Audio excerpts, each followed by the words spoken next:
Hi guys, welcome back. This is Jenny from Polly's Paper Studio, and as you all know, I wish for it to be spring despite the fact that it is 6 degrees today.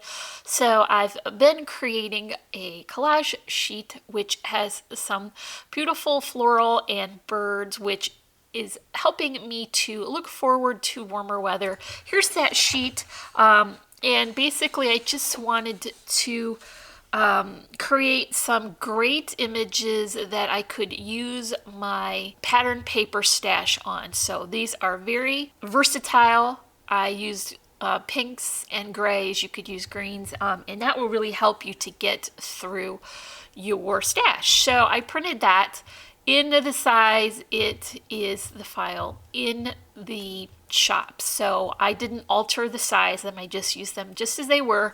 A couple of them I chose to die cut so I could alter the shape, but these are all just how they are.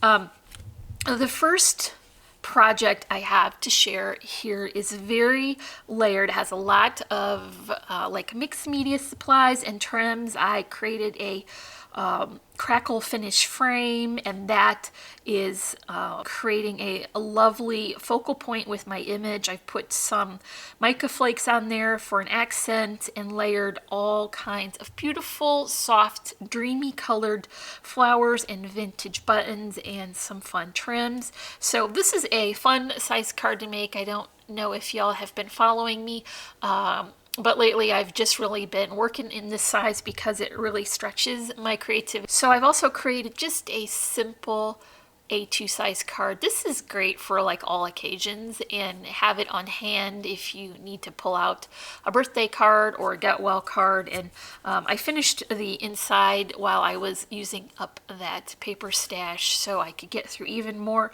of it. But I think those soft tones of pink and white really go well with the image.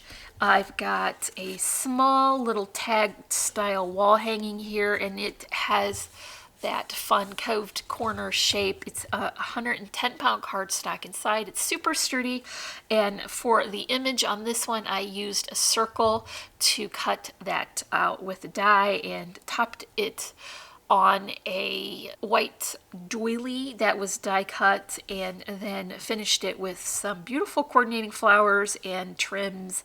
And I used a chenille stem with a bit of an iridescent finish to hang that. And one last sweet detail is a little bird cage charm with a heart. So that is really sweet, and this is the project we're going to make today. I thought if the pink worked well, then gray obviously is going to also. And this is a beautiful vintagey tag which would work well for Christmas if you added a sentiment, but it's just a basic vintagey, beautiful, layered, highly detailed tag. So we're going to make that today. So this is my card base, and I have cut from a piece of 110-pound cardstock a tag shape that is 4x6 and nipped off those corners.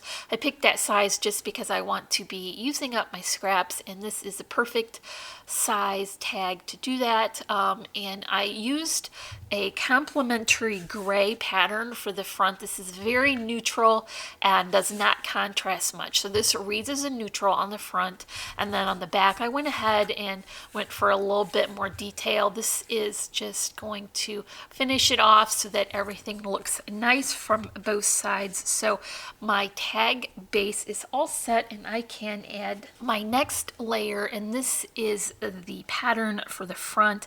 I've got that put on 110-pound cardstock again and nipped those corners to match, and then I've added a layer of foam, and I'm going to attach that using my favorite Tombow Mono Multi-Wet Adhesive.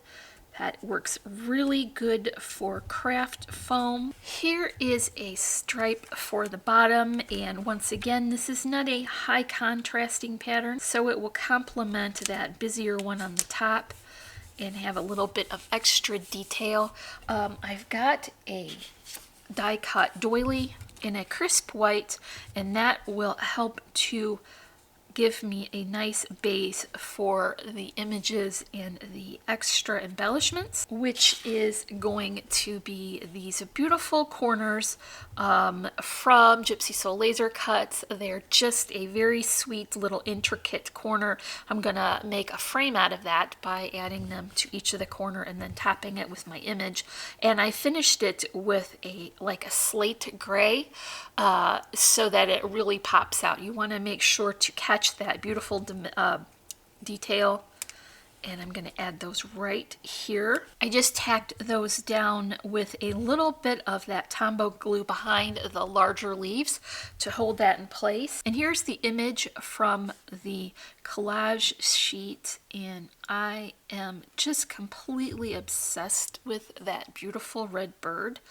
This could be a great Christmas tag if you were to add a sentiment to it, but otherwise it looks just nice for winter, or if you like vintagey inspired things. So that is tacked in place right there. I have a bit of twine to add a loop to the top, and then a beautiful little selection of flowers. These are a combination of 49 in Market and some handmade by me, and some petaloo. There's a couple of leaves tucked in there too, and some burlap twine in the form of small loopy bows. And that just goes right at the bottom, overlapping the edge of that image. Here's a pretty little bow for the top. This is just created with a pretty silvery gray color, and this ribbon is from Really Reasonable Ribbon. I will leave a link in the description if you want to check them out.